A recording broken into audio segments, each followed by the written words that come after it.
Hello, everybody. Welcome back to Blue Clouds TV. As usual, flight number 124 airborne. Welcome on board. As it is going on around the world of football, the most exciting Premier League league in the world, English Premier League, is being eroded by the money makers, the money man, which we've seen earlier 2000, where we saw the Roman Abramovich era took place.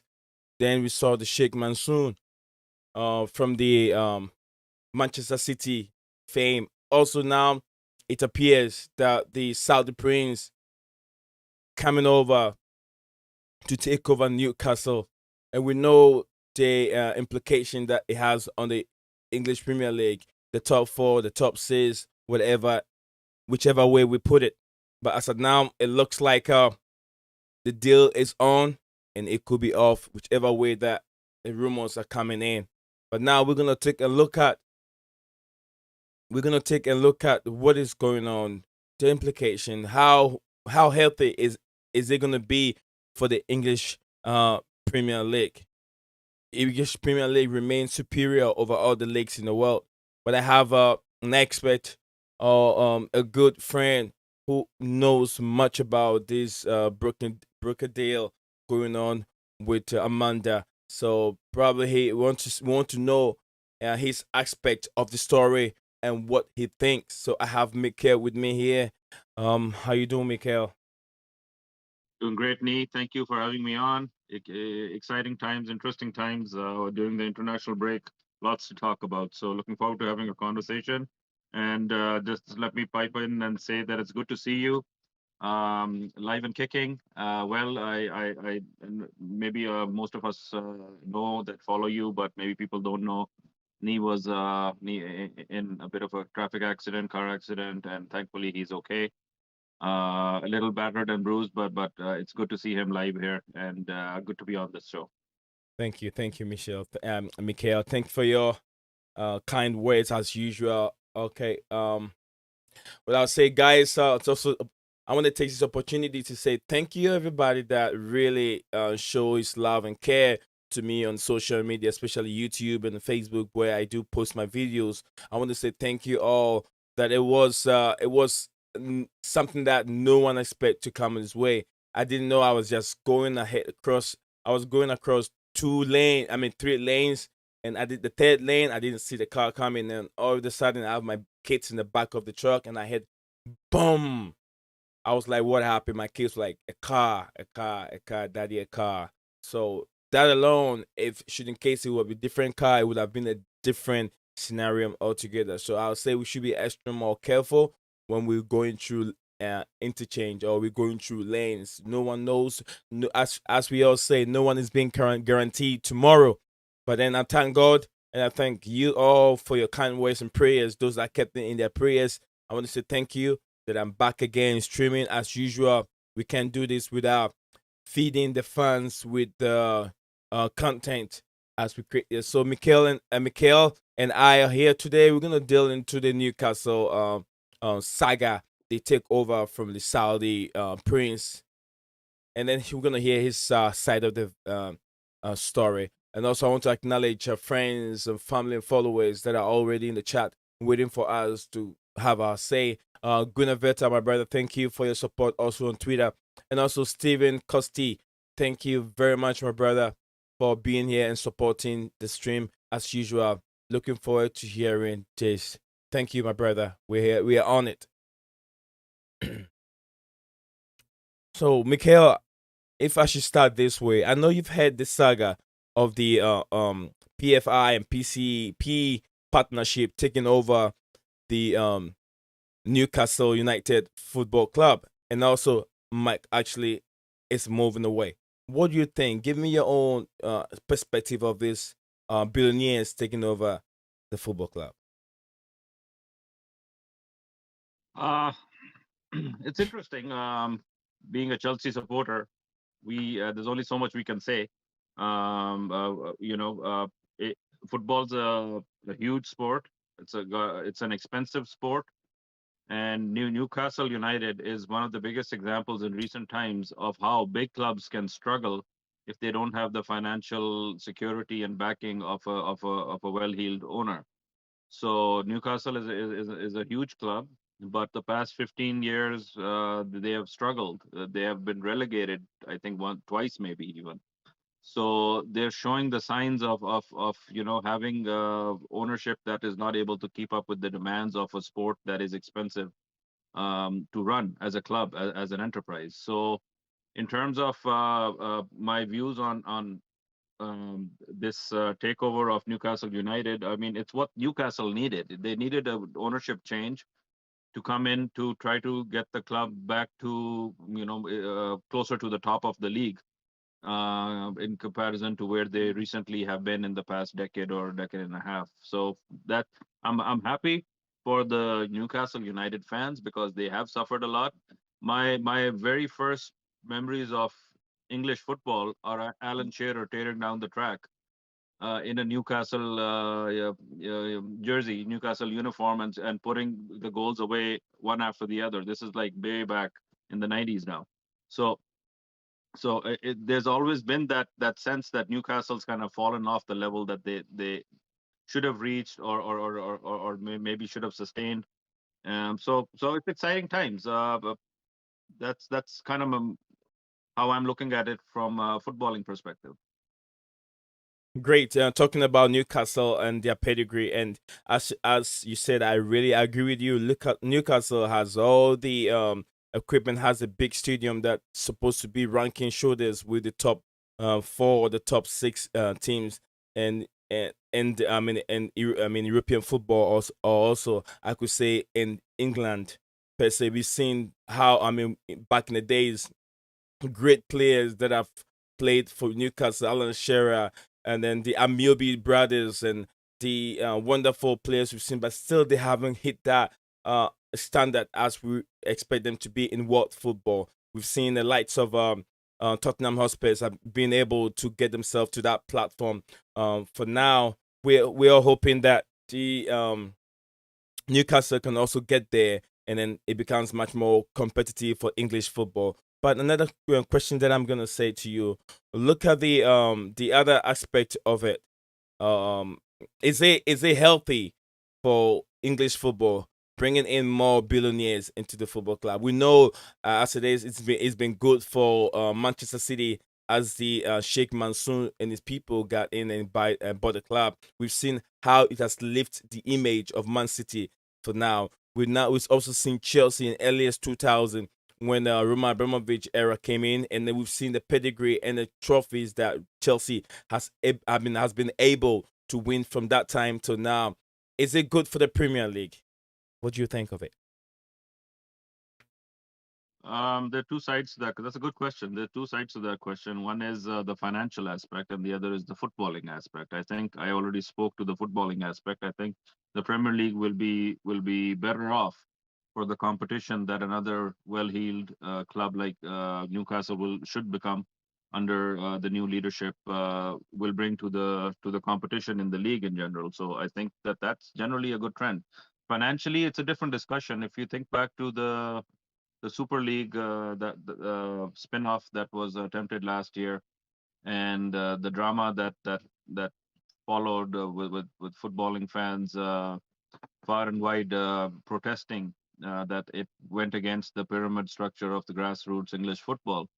That this is just another another rung on that ladder of the sport heading down into that abyss where finances will consume the reality of the sport. The reality of the sport is it needs the cash injection to sustain the huge salaries of players needed to compete at the highest levels, and that was the premise behind the Super League. The clubs at the top level were in financial turmoil because of the huge wage bills associated with having the best players in the world play at their clubs year in year out to compete for the highest honors. So it's not sustainable. The gate revenue alone is not sustaining that kind of spending. So then you branch out into, for a time, it was sponsorships with huge sponsorships, I should say, with the with the athletics clothing and footwear brands like Nike and Adidas and Puma and Umbro and so on and so forth. Like there's a long list, and there was mega money involved, and that was again a way to sustain the financial side of clubs having to compete at those levels where they needed that kind of money to attract the players and retain the players to stay at their club. And then that kind of segued into massive multi-million dollar sponsorships of the players themselves from the same label. So you'll see instances where a club's being supported by Nike, but one of the star players is playing Adidas gear or something else. Pick the brand, and that's the person having direct deals of image rights and whatnot, sponsorship of certain brands, and there's so much money involved right now. So where do you draw the line then? Right, the question you were asking is this right or good, or is this good for football? Right. And the question that I will ask is, then how far back will it's like the VAR review, how far back will you go to rule something foul? Right. Right. If you go back far enough, I'm sure everybody will find a foul somewhere. So that wasn't given. So it's one of those scenarios where, are you going to take away the sponsorships from the players too? Are you going to take away the sponsorships, shirt sponsors from the clubs too, because it's too much money in football? Because the small Sunday league club doesn't get the same sponsorship. Right. That's unfair, quote unquote, as well. But that's life, and that's football. That's professional sports. It's kind of like, I think we're too far down this rabbit hole to turn around and cry foul, because you need these kind of funds to sustain the spectacle of the sport, which is huge and it's expensive. Right. I think whatever you said makes a lot of sense in this specific question that I asked you, whether it is right or not right for the Premier League. We've seen it, and we could tell it's been very helpful and also being able to employ lots of British people into this. Let's say if we don't have that, yeah, if it brings much more employment to these football clubs. We've seen it with Chelsea. Chelsea were able to employ more people into Look the at look at Arsenal. They had to furlough their mascot. They didn't have funds to pay the mascot. So that's a top level club, right? Going through that kind of, right. I know it's banter, but it's also reality that they had a situation where they felt the need to do something like that, which is probably a minimum wage worker that they could not sustain at their club because of the financial strain the club was feeling. So it's not just about creating new jobs. It's also about keeping old jobs sustainable by having well-heeled owners, which can who can jump in to help the club with some life-saving finances when needed. Look at Leicester City. Leicester City went through the same kind of evolution, you would say, where their new owners finance their rise through the ranks, and lo and behold, they won. They went and won the Premier League, right? What a beautiful football story that was. But it did not happen without support. Their owner put in a lot of money for them to put the players, the team, the coach, the staff behind the scenes together at Leicester Stadium to for them to actually go and challenge that year. And they have been challenging, to be fair, ever since. Even past the tragedy of their owner passing away due to the helicopter crash that everybody saw, Right. their son, the owner's son, has taken over and the club's affairs, and has continued to support the club and the players in their fight for more glory. And that's good to see. That's the spirit of football. Unfortunately, it comes at a price, which is money. You have to be willing to spend more money to keep investing in players. Look at Man United. How much money have they spent in buying players over the past 2, 3, 4 years? And Look. it's hundreds of millions of dollars, but Right. they still have not much to show for it. So it's not an easy business to be in. You just because you go spend 100 million on a player or 80 million on a player does not guarantee success. If it doesn't work, guess what? You have to go spend more money to buy more players. Right. And that's the nature of the sport. If you want to challenge at the highest level for Mhm. Champions Leagues, Europa Leagues, and Premier Leagues, and Serie A and Liga and La Liga. These are tough competitions. You cannot sustain uh, a threat, a title challenge without Yeah. having a deep squad of good players. So Okay. this is part of the nature of current modern day professional top of the tier football. Like at the same time, you have the Sunday leagues as well, which retain the heart of the game, the soul of Okay. the game, which is that it's an open game for everybody to participate in if they feel like they have the ability to compete. So it's the two ends of the spectrum. It's a good conversation. It's controversial in some ways because of who's buying the club, but at the same time, is it really? Because who's been buying clubs till now? I'm sure that there's a long list of questionable owners in football around the world, but that doesn't mean that what they brought to the club was wrong necessarily, because they did add to a sport in their own sphere of operation by trying to support a club and its players and its fan base in a good way. So it's almost like you have to focus on the good part of it, because there is some good coming out of it, which is obviously fans get to follow their teams.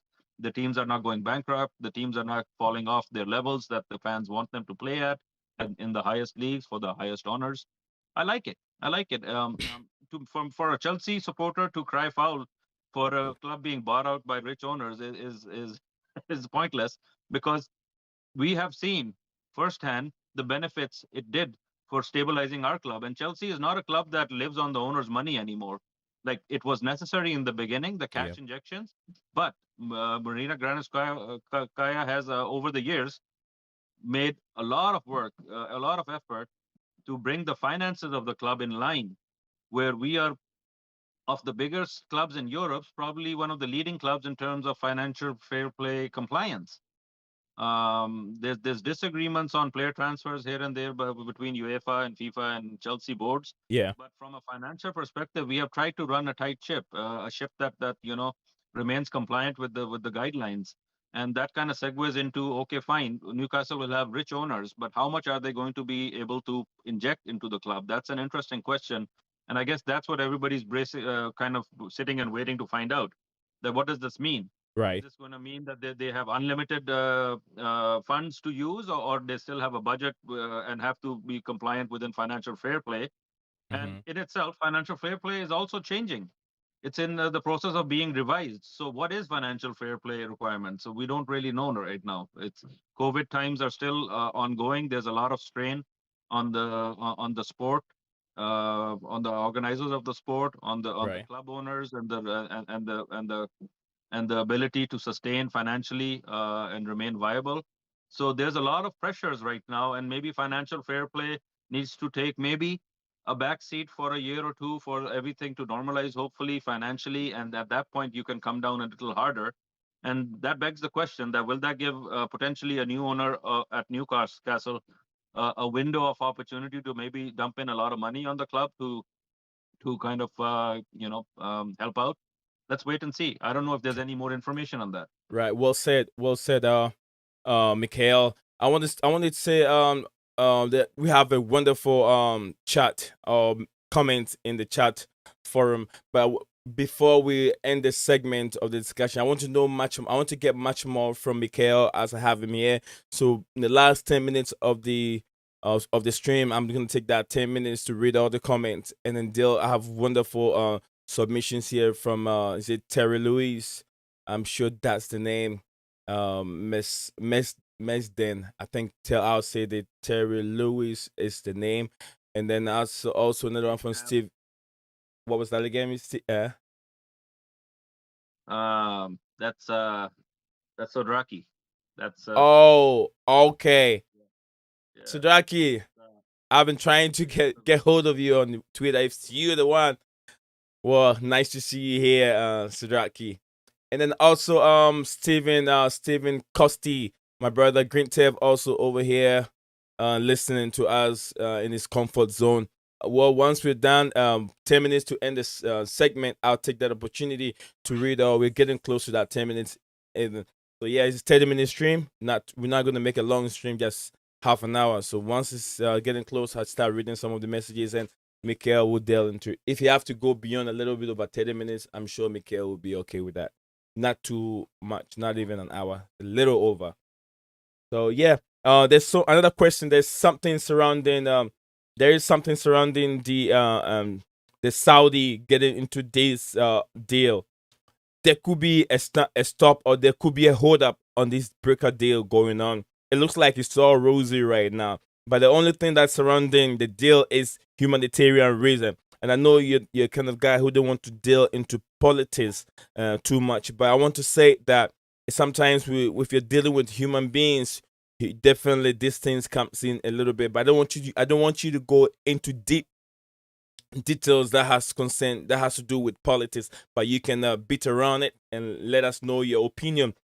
As the Saudi has been tagged with bad human relationship, how they've treated people, and then some wars that they've got themselves involved. I want to say this to you. Do you think that the Saudi are using the word sports washing to try to make themselves look good in the sporting, and then in the sporting aspect? I'm sure that's part of it. I'm sure that's part of it. I don't know if that's the primary motivation. I think it's more keeping up with the Joneses. A lot of Middle Eastern, well, some Middle Eastern um, nations or principalities or kingdoms have been backing big clubs in football for the past decade at least. PSG is a big name. Man City is a big name. So I think they're just kind of keeping up with the Joneses. They want to have a presence in that sphere of operation. I don't necessarily think that it's unusual compared to those situations. It's one more country, one more well-heeled owner backing some sort of uh, an investment group that Yeah. has come in to buy another soccer establishment. So it is what it is. I who like you know who knows what the real motivations are, but I'm sure that I do know one thing, that the football is followed passionately in that part of the world, and the Middle East has been trying for decades now to establish some sort of viable and competitive football presence on the world stage. And this is just a continuation of that passion that they have in that part of the world for this sport. There are not a lot of good players that come from that part of the world, but the following is immense. The following is immense, and you're starting to hear more and more players at some point in their career take a detour and go to the Middle East to spend a year or two or three at a club there, because those clubs are trying to attract talent, and they're trying to become learn from the very top tier players by having foreign players come in and help test their own levels. So Okay. it's not unusual in my mind. I mean, everybody I'm sure has an opinion on this deal. I'm choosing to just look at the footballing side of it. I think if it Right. happens, if it comes through, Hmm. it pans out, it will be good for the fan base of Newcastle, for the community around the club. I'm sure it'll bring more prosperity. It'll Right. bring more opportunities for the locals, and it will help obviously the ownership get good PR as well. So now, what happened? The last question for you. What happened to those self-acclaimed big clubs in the top six? If Newcastle get this ownership, new I ownership mean, going on, what happened to those um, self-acclaimed so big so clubs in the as a top six? supporter of Chelsea Football Club, that's the first question obviously that came to mind. What does this mean for other clubs in the Premier League? After I slept on it, I decided that it's a positive thing. It'll help us test our levels. Right. And Chelsea, even though yes, we are a well-heeled club, we have an owner that has put in lots of support for the club financially over the years. But like I alluded to earlier, in recent times, the club has made extensive efforts to run itself as a viable financial institution and a financial operation rather, not institution. And um, we have tried to keep our wage bill manageable. unlike Barcelona and Real Madrid and some other clubs around the world that are struggling because they have not been responsible in maintaining viability at a financial level. So I think Chelsea will remain competitive, regardless of who the owner of Newcastle United are. But I do question the clubs that are potentially pretending to be a part of the conversation of being a part of the top four or top six in the Premier League. Maybe some of those clubs that have been trying to hang up there, maybe above their level, or maybe trying to come back to the level that they were in the past, they will be worried. I think the Arsenals and the Tottenhams, and possibly the West Hams, um, maybe the Evertons, maybe these are the clubs that will be a little more concerned, because this is one more competitor now that will come in seriously for the positions that they are challenging for, which is, if not the Champions League spots, then at least the Europa League spots. Okay. Yeah, and now so this is a time for the questions, the Q&A questions, answers from the chat now. So we're gonna start with what Stephen Costas said. Looking forward to hear this. Yes, we brought it up for you. Green Tab said I need it's a Superman. No, no, no. I try to be. I'm not super strong, but it's a trending news. And then once it's trending, I have to take the opportunity also to bring my up to also to help the channel grow. So I can just not lay down. I just have to be here for just a little over half an hour to be able to stream. But then now I feel much pain in my chest because when the accident happened, the wheel really got to my chest. So sometimes when I try to talk a little bit louder, I could feel the pain.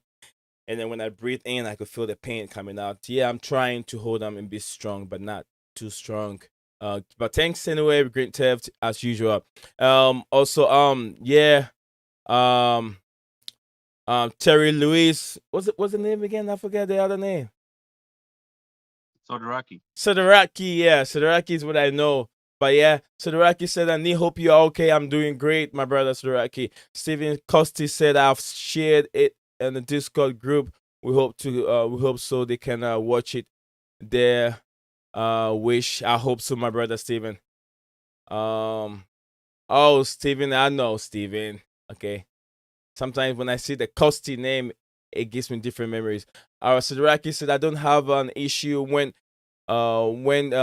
having rich owners, just not the ones they now have. What do you think of that? He said he doesn't really mind about the rich owners, but I think just not the one they have. Is he talking about the Saudi owners? I mean the pedigree of the things surrounding the Saudi owners. Is that what he's trying to say? It's hard to say. I'm trying to keep up with the comments, but All right, I'll skip that one. I think Sodaraki is making the point that with new ownership and new financial injection into Newcastle and potentially them bringing in expensive players, their Okay. gate revenue, their match day tickets prices might have to go up to sustain some of that, Expenses. and that might not be to the fans' benefit. But I think that's the price of competing at a higher level.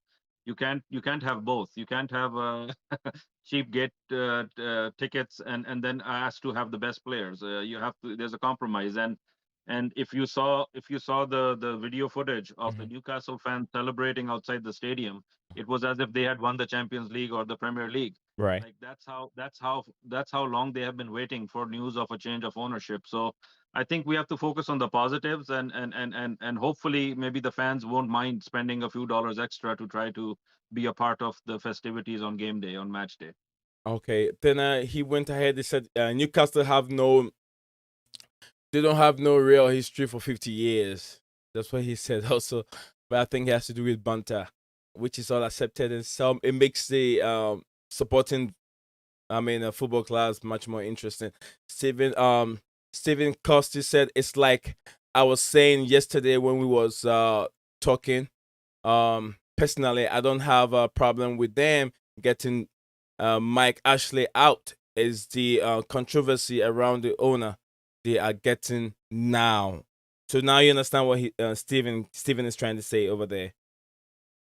He's talking about he doesn't really have a problem when they're trying to get Mike Ashley out of the club because of him now really trying to spend money out of his pocket to push the club to a different level. But then he has the controversy surrounding the new owners, which is the Saudi prince. What do you make of that, Mikhail? Um, it is, in a way, you have to sell your soul to the devil. Um,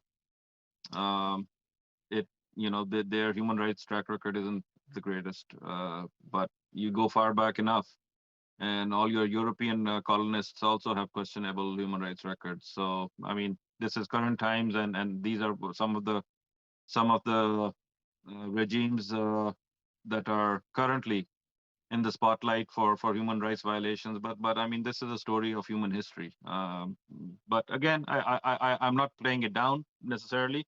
I just don't want to talk about it because it's not football. Unfortunately, it is football as well because that's the kind of money it takes to keep football competitive at the highest levels. And it's become a bit of a blood sport in that sense. That if you don't have the billions to back up the clubs, how are you going to compete for top honors? So this is not the only questionable ownership in football. Like there are many examples of okay, I'll ask you, Nee. You work for a living. Yeah. Do you make football money? Do you Nope. make football owner money? No, not really. Working for a living. So it takes something out of and same the story with me, right? I pay my bills barely, but Yeah. it's a struggle to survive, Right. and it takes something out of the ordinary for massive wealth to be accumulated. So if we're we're gonna talk about where the money comes from, then I think a lot of football owners will have to be lined up and questioned. It's not just one ownership, but Our own owner will even have to be that, questioned. while I say that, I will acknowledge that there are very serious question marks over this current ownership of proposed owners or current new owners Right. of the club, and I'm not diminishing that fact. There are concerns. There is just the nature of football is that it attracts big money, and with it all kinds of reputations. Okay. This is another one from Todoraki. He said in response to new owners are still involved supporting group causing death of thousands of children in Yemen. I cannot relate to that. Yeah, this is a very serious topic to talk about. I'm sure that my guests don't want to tackle this issue. So we'll skip on that one. But yeah, it's a valuable thing. We all know, a lot of us, we all know, but I don't want to talk about it on this platform because if you don't analyze this specific comment or topic very well, you can find yourself in a very hot soup because you got to back it with more evidence that you said this on your platform. Whatever I'm saying here is being recorded. So if YouTube should go through it, and then once I can say one thing over here, and that can cause millions and millions of death because whoever heard me wouldn't know how to interrupt what I said to a next person. That's how it is. You can have there could this is a scenario. There could be an accident, and you're gonna have three people involved seeing that accident. Every those three people, each and every one is gonna have a different interpretation or different story of that specific accident, how it happened, what happened. Everybody's gonna have different story. So it's the same thing. Someone might hear something from me, but then will go in and interpret what I said differently to somebody else. So this specific topic, as Sadraki said, it is around there. I wouldn't say it's true or it's not true. Some people are saying that is the reason why that happened. Um, So I again, I'm just looking at the chat, and I agree with a lot of concerns that Stav is bringing up. But I'm kind of agreeing with what Herbert is saying, that it's disingenuous to bring up morality when it suits us, or when it's easy to, or when it's not us benefiting from it, right? So right. so football, the human rights, and money, Mm-hmm. have this tenuous relationship where you find they'll be close to each other always. The violations versus the where the money will Oh, probably always be hand in hand. okay. Unfortunately, that's just the nature of the world. All right. Suraki said FFP will include a wage cut as of next season, believed to be 65% of club generated funds. Owners can invest more into stadiums, training grounds, etc., and the debt sevens. Greentep says salary cut will have a loophole to allow players get more money one way or another, just like for American sports. Long story to explain. Pay too much attention to PR talk.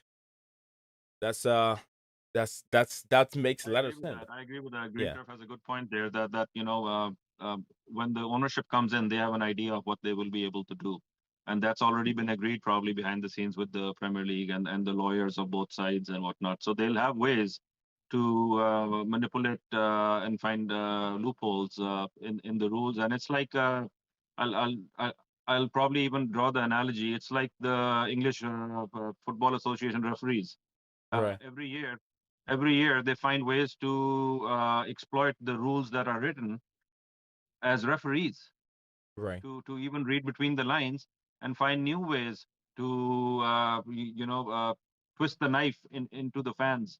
absolutely. uh, they kind of read between the rules and find new ways to manipulate the Yeah. situations on the pitch. So Okay. it's the same way with finances. With the lawyers sit down, they look at what's written down, and then they find ways between the lines and around the what's been written down to keep to do what needs to be done. And it may come as a sponsorship from some third party. It may come from, we've all read the stories of how the loopholes are created or found. And the one thing that's consistent is that it never ends. There is always a new way to work around those kind of limitations. And yes, every once in a while you'll get reprimanded for it by UEFA or FIFA, who themselves have very questionable financial records. So it's it's the pot calling the kettle black usually, and it's all a show. It's all done for optics, just to be seen as doing something, not necessarily that they don't understand that it's part of the process, but they have to try to remain fair for the sake of the other member clubs of the world of the league and the and countries. So it's how the game is played. Yeah. Yeah, I'm gonna move on. I'm trying to wrap up very soon. So Mikel, let's skip it up a little bit. Um um Siraki said that one thing setting for Newcastle fans, the company buying them are a profit making organization, increased season ticket, match day ticket, merchandise with UK issues, and economically by West uh be West for fans, which Mikel also says something about this thing right from the somewhere around the middle of the segment where he talks about the price ticketing and all that kind of stuff. They also have to make money, although they're injecting money into it. Ticket sales and stuff like that would definitely have to go up. And also, hey Hilbert, thank you for to see you here, Herbert. And then also, I123, love you, Mrs. Thank you for being here. Um, it's always nice to see you, especially I123 love you supporting the Blue Clouds TV channel all the time, no matter what I do here. If it's live, watch along, any stream at all that I've come up here to do, you always in support with. And I want to say thank you very much. God bless you, whatever you are, and also all of you, Herbert, another wonderful guy, and Steven, my guy on Discord. Thank you very much, sharing my stream and sharing my video on any platform that you find yourself. And also, if you're first time here, subscribe, and then be part of the Discord server. Link I have the description also over there. I always want to say thank you to my brother Mikhail also here as usual. The stream hasn't ended yet, but I want to take opportunity to thank him before I forget. all of you wonderful guys in the chat also. Let me move on and read some more of the comment. The one that I think I'll let Mikhail talk about it. I'll let him talk about it. The one that I think I can answer, I'll just go ahead and then answer. If I agree with him, I will. If I don't agree with him, then I'll say I don't agree with you. All right, Hilbert said, I hope you're all right, mate. Look bad. Yeah, brother, it looks not the best. But then, hey, I'm life and kicking. Not the best. I still have pain within my chest, but I'm doing okay. A little bit okay. Taking my medication will help me get much more better. I123 love you said, hello, Need Zion. Glad to see you back doing what you love. Hope you're doing good and then taking it easy. Absolutely, I'm taking it easy, my sister. Thank you for your love and wonderful words that you guys share onto me. If you don't go through these kind of a problems, you wouldn't see those that really loves you and those that really care much about you. Now I see all those that shows care, love, and support to me, even though they don't even know me. Hilbert know me from the internet. He hasn't really seen me in person. Green Turf himself hasn't really seen me in person. Mikhail hasn't either. Sidraki hasn't either. So with Steven and all the guys haven't seen me in person, but through the connection that we have on the internet, they're still able to show their love and care to me. And I want to say thank you all, and then it means a lot to me. That's the love and connection of the internet. Thank you, internet and football bringing us and together. football and bringing us together. Absolutely. Steven Costi said, um, intentionally causing confusion. Sorry, brother. It's all right. It's all right. Yes, the pedigree, human right. That's from Sudaraki. Sudaraki went on and said, Mikhail, you don't know uh Jordies. the Geordies. Who are the Geordies? It will be an issue financially for fans. Newcastle fans Oh, that are known as Jordies. the Geordies. Okay, they will expect cost to them to not increase so much. Ah, okay, I see that. Probably we've seen that happening in us now. The ticket sale is very high all the time, but they're still living with it. Herbert. It's not easy. It's not easy. You have to give something to get something, right? Again, I'll say to staff that you saw the pictures of Geordies celebrating outside their stadium. So it is what it is. Yeah. Yes. Nobody wants to pay more, but maybe that's the price of progress. Okay. Herbert said no billionaire is a billionaire without having a shady track record. Absolutely true. Even my own owner, there's something over there. Abramovich himself, there's something over there. All billionaires. Not standing to say, even the one that is being tagged as a computer number one billionaire himself, there is a loophole for him too. And I know you guys understand what I mean by the computer guru. Yeah, that guy. I don't want to say his name, but yeah, him also. Can you imagine a computer guy taking in being the leader of our COVID-19 injection? Can you imagine? Is he now a pharmaceutical person? Is he now into medicine? So I won't say his name on my platform because he can shut me down whenever he wants to. Green Tape said we are all guilty of something. Orange money, electronic money, oil money, all still money, and many billionaires have questionable ethic, moral dealings. It is true. Absolutely true. Herbert said Arsenal fans criticize Chelsea and City fans for buying the league. I am dead. Sure, if they get the oil money, they will not be talking about the moral things. They will be trending. Hashtag Mbappe to Arsenal. Shiraki said that they will not affect the top club, but build platform before FFP. What do you think? They will not affect the top clubs. They build platform before FFP. Is there anything you want to talk about, or you want me to move on? No. That's fine. Okay. Shiri Harry, nice to see you, my brother. Shiri Harry, big up, mate. Big up to you too. How you doing? I'm doing all right. Thanks, my brother. Thanks for checking on me. I'm doing great. Not too great, but I'm doing great. There is a comment I saw that I think is worth mentioning. Herbert says, "No one cares about morality when your club is winning Champions Leagues. It is the hypocrisy of us fans, not the owners."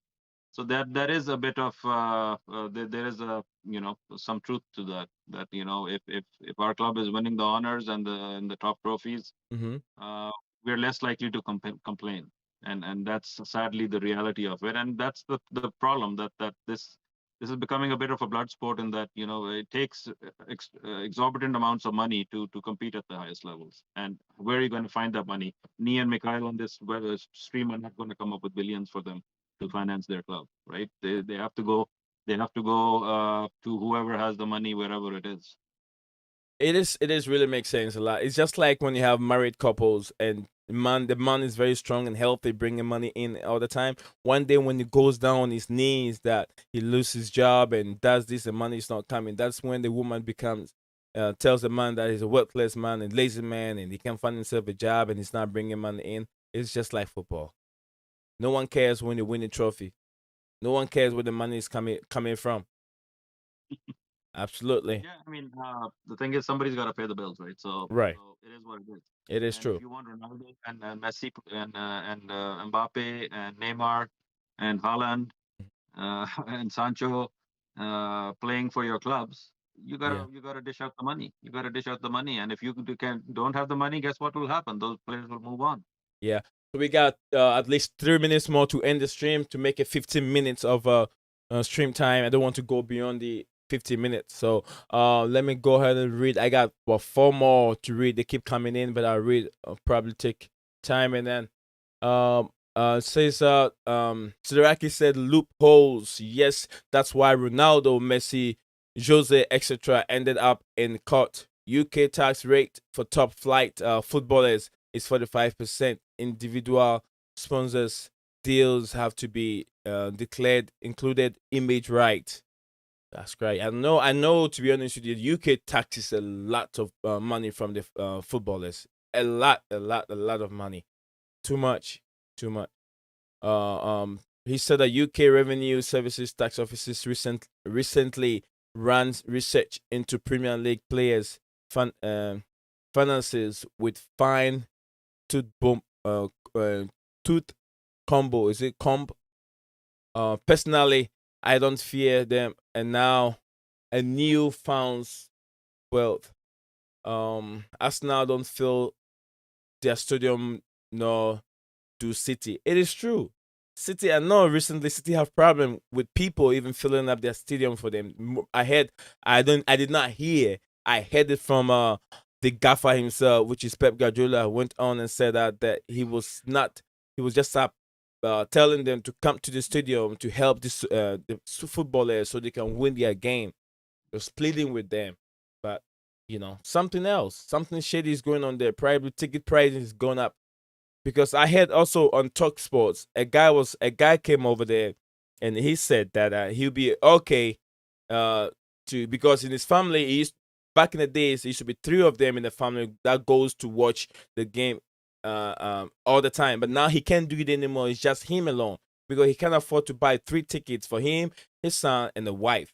So that means that the hype of the ticket pricing is also playing major role in the families in UK. Um, and the UK Revenue Services Tax official recently, I've just read that one.